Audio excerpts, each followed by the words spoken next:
This is the 42nd talk in this collection, and it's entitled Two Faces of Reality. And this was also, like Dominature, it was first published in Bodhinyana, which was the first book that was done of Luang Por Chah's teachings in English. And this was a discourse delivered to the assembly of monks after the recitation of the Patimokkha, the monks' disciplinary code at Wat Pah Pong during the Rains Retreat of 1976. The two faces of reality. In our lives we have two possibilities: indulging in the world or going beyond the world. The Buddha was someone who was able to free himself from the world and thus realized spiritual liberation.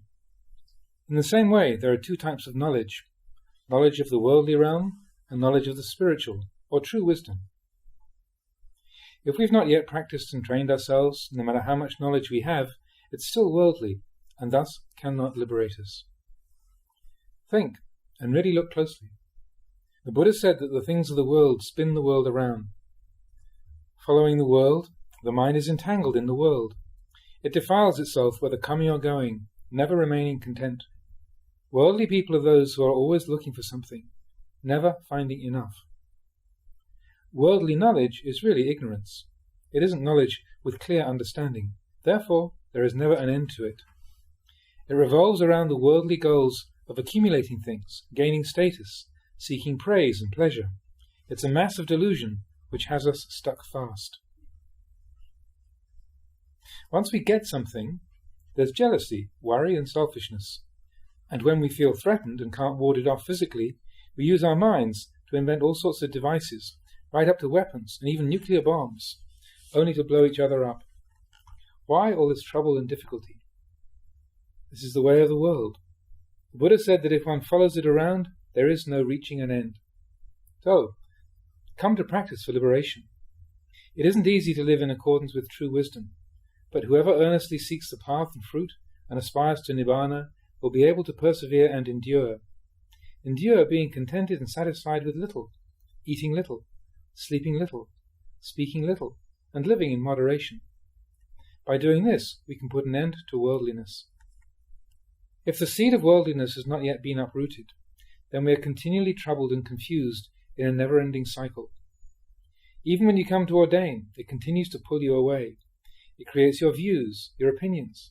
It colours and embellishes all your thoughts. That's the way it is. People don't realize. They say that they'll get things done in the world. It's always their hope to complete everything. Just like a new government minister who's eager to get started with his new administration. He thinks he has all the answers, so he carts away everything of the old administration saying, "Look out, I'll do it all myself." That's all they do, cart things in and cart things out, never getting anything done. They try, but they never reach any real completion. You can never do something which will please everyone. One person likes a little, another likes a lot. One likes short, one likes long. One likes salty, some like spicy. To get everyone together and in agreement just cannot be done. All of us want to accomplish something in our lives, but the world, with all of its complexities, makes it almost impossible to bring about any real completion. Even the Buddha, born with all the opportunities of a noble prince, found no completion in the worldly life. The trap of the senses. The Buddha talked about desire and the 6 things by which desire is gratified: sights, sounds, smells, tastes, touch, and mind objects. Desire and lust for happiness, for suffering, for good, for evil, and so on, pervade everything. Sights. There isn't any sight that's quite the same as that of a woman, is there? Doesn't a really attractive woman make you want to look? One with a really attractive figure comes walking along, suck, suck, suck, suck, suck, suck. That's what it says. You can't help but stare. So please note, this is to the assembly of monks after the recitation of the rule. This wasn't out in the sala for the whole whole assembly of both genders. This is monk talk. You can't help but stare. How about sounds? There's no sound that grips you more than that of a woman. It pierces your heart. Smell is the same. A woman's fragrance is the most alluring of all. There's no other smell that's quite the same. Taste. Even the taste of the most delicious food cannot compare with that of a woman. Touch is similar.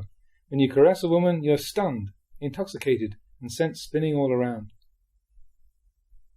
There was once a famous master of magical spells from Taxila in ancient India.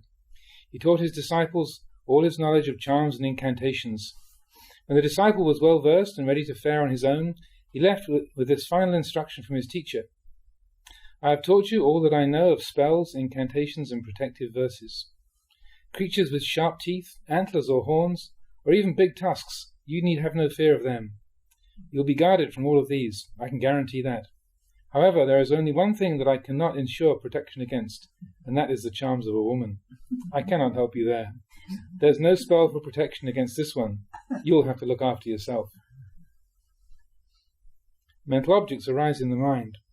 They're born out of desire. Desire for valuable possessions, desire to be rich, and just restless seeking after things in general. This type of greed isn't all that deep or strong. It isn't enough to make you faint or lose control. However, when sexual desire arises, you're thrown off balance and you lose your control. You'd even forget those who raised you and brought you up, your own parents. The Buddha taught that the objects of our senses are a trap of Mara. Mara should be understood as something which harms us. The trap is something which binds us, the same as a snare. It's a trap of Maras, a hunter's snare, and the hunter is Mara. If animals are caught in the hunter's trap, it's a sorrowful predicament. They're caught fast and held waiting for the owner of the trap. Have you ever snared birds? The snare springs and boop, caught by the neck. A good strong string now holds it fast. Wherever the bird flies, it cannot escape. It flies here and it flies there, but it's held tight, waiting for the owner of the snare. When the hunter comes along, that's it. The bird is struck with fear. There's no escape. The trap of sights, sounds, smells, tastes, touch, and mind objects is the same. They catch us and bind us fast. If you attach to the senses, you're the same as a fish caught on a hook. When the fisherman comes, struggle all you want, but you can't get loose. Actually, you're not caught like a fish. It's more like a frog. A frog gulps down the whole hook right to its guts. A fish just gets it caught in the mouth. Anyone attached to the senses is the same. Like a drunk whose liver is not yet destroyed, he doesn't know when he's had enough. He continues to indulge and drink carelessly. He's caught and later suffers illness and pain. A man comes walking along a road. He's very thirsty from his journey and is craving a drink of water. The owner of the water says, "You can drink this water if you like. The colour is good, the smell is good, the taste is good. But if you drink it, you'll become ill. I must tell you this beforehand. It'll make you sick enough to die, or nearly die." The thirsty man doesn't listen. He's as thirsty as a person after an operation who's been denied water for 7 days. He's crying for water. It's the same with a person thirsting after the senses. The Buddha taught that they are poisonous. Sights, sounds, smells, tastes, touch and mind objects are poison. They're a dangerous trap. But this man is thirsty and he doesn't listen. Because of his thirst, he's in tears crying, "Give me water, no matter how painful the consequences, let me drink." So he dips out a bit and swallows it, finding it very, very tasty. He drinks his fill and gets so sick that he almost dies. He didn't listen because of his overpowering desire. This is how it is for a person caught in the pleasures of the senses. He drinks in sights, sounds, smells, tastes, touch and mind objects. They're all very delicious. So he drinks without stopping, and there he remains, stuck fast until the day he dies. The worldly way and liberation. Some people die. Some people almost die. That's how it is to be stuck in the way of the world. Worldly wisdom seeks after the senses and their objects. However wise it is, it's only wise in a worldly sense. No matter how appealing it is, it's only appealing in a worldly sense. However much happiness it is, it's only happiness in a worldly sense. It isn't the happiness of liberation. It won't free you from the world. We have come to practice as monks in order to penetrate true wisdom, to rid ourselves of attachment. Practice to be free of attachment. Investigate the body, investigate everything around you until you become weary and fed up with it all, and then dispassion will set in. Dispassion will not arise easily, however, because you still don't see clearly. We come and ordain. We study, we read, we practice, we meditate. We determine to make our minds resolute, but it's hard to do. We resolve to do a certain practice. We say that we'll practice in this way. Only a day or two goes by, maybe just a few hours pass, and we forget about it all. When we remember, we try to make our minds firm again, thinking, this time I'll do it right. Shortly after that, we're pulled away by one of our senses, and it all falls apart again. So, we have to start all over again. This is how it is. Like a poorly built dam, our practice is weak. We are still unable to see and follow true practice. And it goes on like this until we arrive at true wisdom. Once we penetrate to the truth, we're freed from everything. Only peace remains. Our minds aren't peaceful because of our old habits. We inherit these because of our past actions, and they thus follow us around and constantly plague us. We struggle and search for a way out, but we're bound by them, and they pull us back. These habits don't forget their old grounds. They grab onto all the old familiar things to use, to admire, and to consume. That's how we live. The sexes of men and women. Women cause problems for men, men cause problems for women. That's the way it is. They're opposites. If men live together with men, then there's no trouble. Yeah. If women...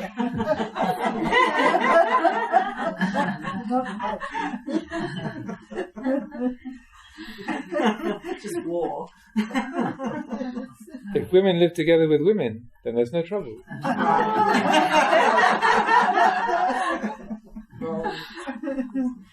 When a man sees a woman, his heart pounds like a rice pounder. Ding dong, ding dong, ding dong. What is this? What are those forces? It pulls and sucks you in. No one realizes that there's a price to pay.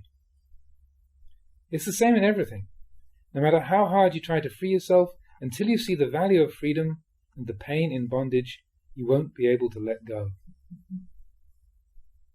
People usually just practice enduring hardships, keeping the discipline, following the form blindly, but not in order to attain freedom or liberation. You must see the value in letting go of your desires before you can really practice. Only then is true practice possible. Everything that you do must be done with clarity and awareness. When you see clearly, there'll no longer be any need for enduring or forcing yourself. You have difficulties and are burdened because you miss this point. Peace comes from doing things completely, with your whole body and mind. Whatever is left undone leaves you the feeling of discontent. These things bind you with worry wherever you go. You want to complete everything, but it's impossible to get it all done. Take the case of the merchants who regularly come here and see me. They say, "Oh, when my debts are all paid and properly in order, I'll come and ordain." They talk like that, but when will they ever finish and get it all in order? There's no end to it. They pay off their debts with another loan. Then they pay off that one and do it all over again. A merchant thinks that if he frees himself from debt, he'll be happy. But there's no end to paying things off.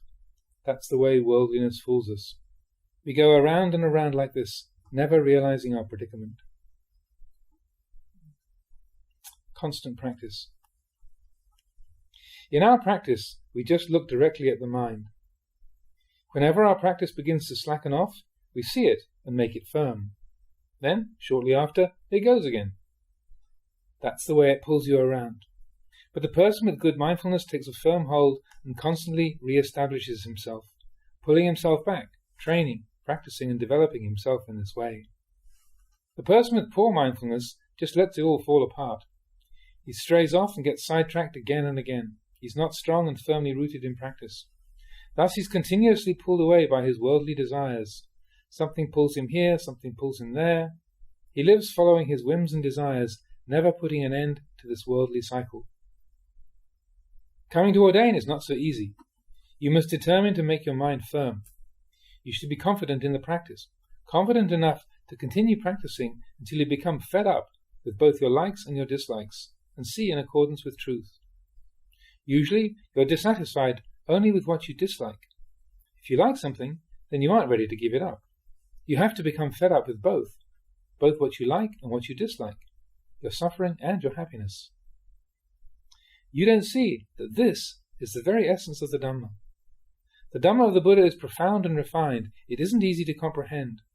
If true wisdom has not yet arisen, then you can't see it. You don't look forward and you don't look back. When you experience happiness, you think that there will only be happiness. When there's suffering, you think there will only be suffering. You don't see that wherever there is big, there is small.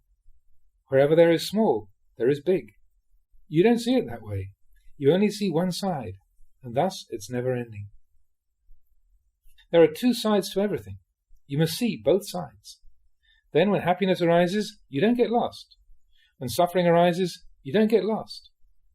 When happiness arises, you don't forget the suffering, because you see that they are interdependent.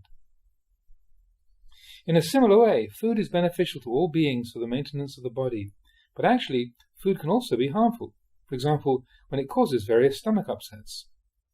When you see the advantages of something, you must perceive the disadvantages also, and vice versa. When you feel hatred and aversion, you should contemplate love and understanding. In this way you become more balanced, and your mind becomes more settled. The empty flag. I once read a book about Zen. In Zen, you know, they don't teach with a lot of explanation. For instance, if a monk is falling asleep during meditation, they come along with a stick and whack! They give him a hit on the back. When the erring disciple is hit, he shows his gratitude by thanking the attendant. In Zen practice, one is taught to be thankful for all of the feelings which give one the opportunity to develop. One day there was an assembly of monks gathered for a meeting. Outside the hall a flag was blowing in the wind. There arose a dispute between two monks as to how the flag was actually blowing in the wind. One of the monks claimed that it was because of the wind, while the other argued that it was because of the flag. Thus they quarrelled because of their narrow views and couldn't come to any kind of agreement. They would have argued like this until the day they died. However, their teacher intervened and said, "Neither of you is right. The correct understanding is that there is no flag and there is no wind."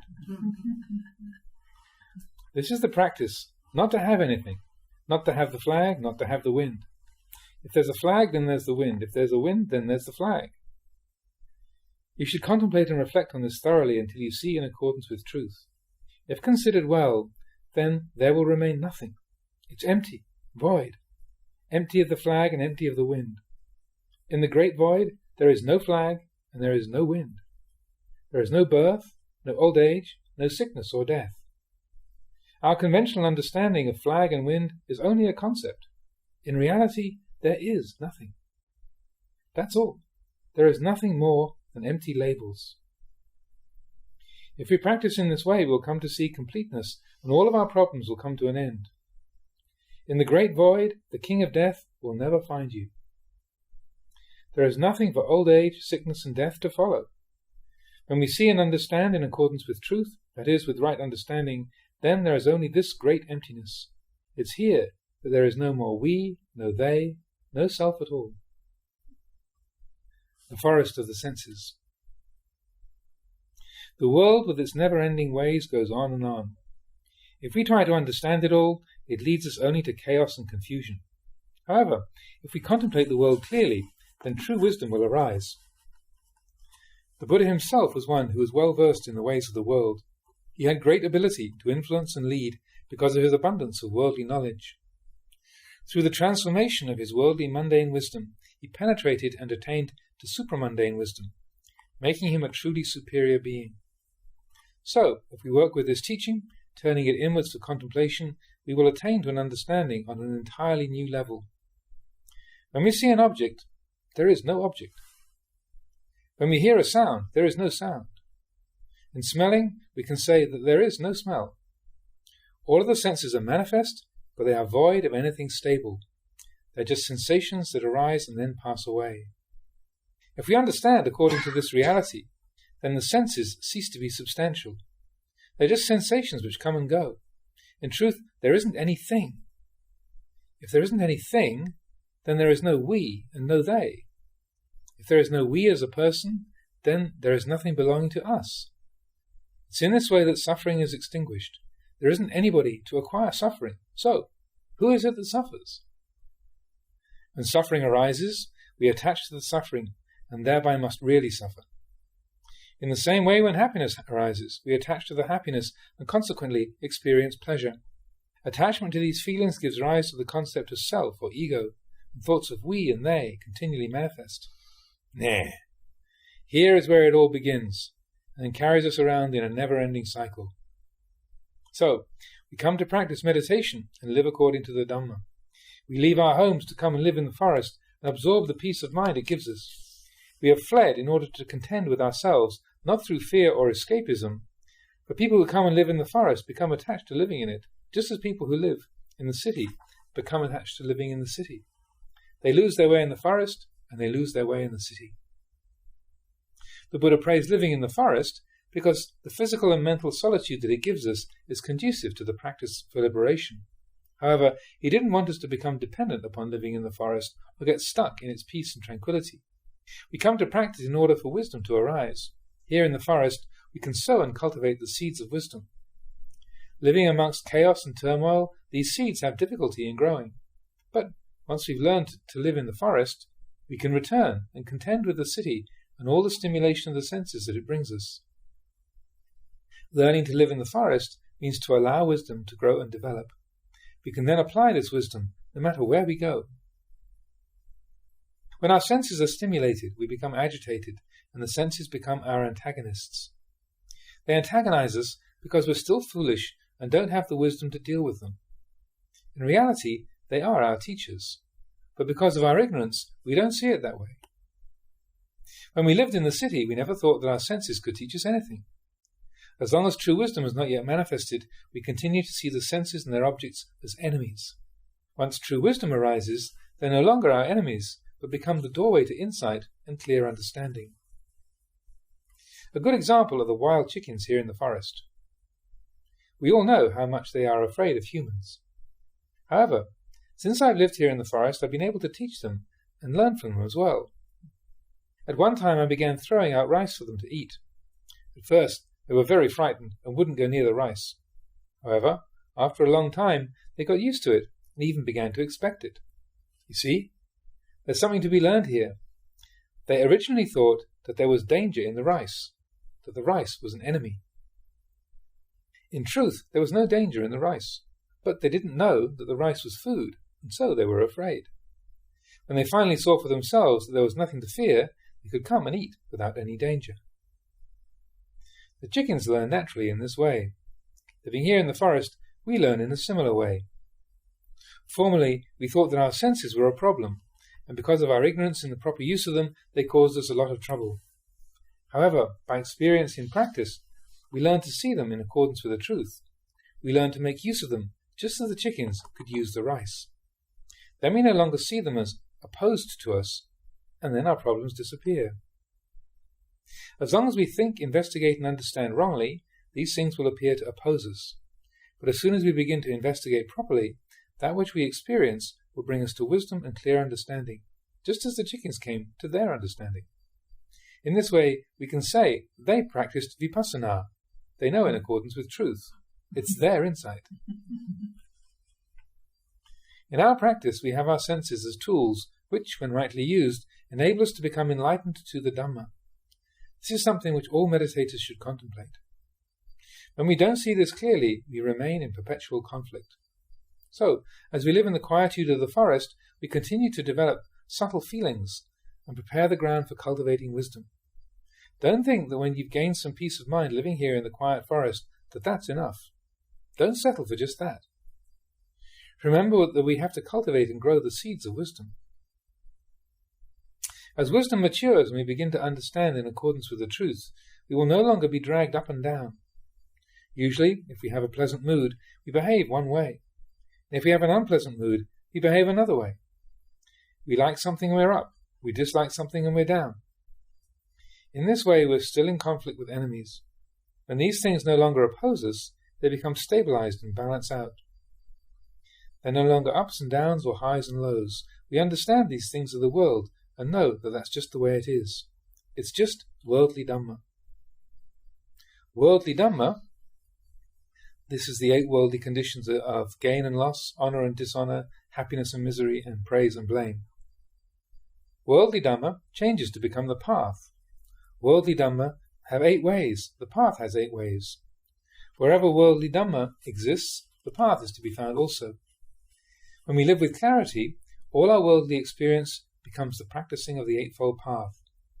Without clarity, worldly Dhamma predominates, and we're turned away from the path. When right understanding arises, liberation from suffering lies right here before us. You'll not find liberation by running around looking elsewhere. So, don't be in a hurry to try to push or rush your practice. Do your meditation gently and gradually, step by step. In regard to peacefulness, if you want to become peaceful, then accept it. If you don't become peaceful, then accept that also. That's the nature of the mind. We must find our own practice and persistently keep at it. Perhaps wisdom does not arise. I used to think about my practice that when there is no wisdom, I could force myself to have it. But it didn't work. Things remained the same.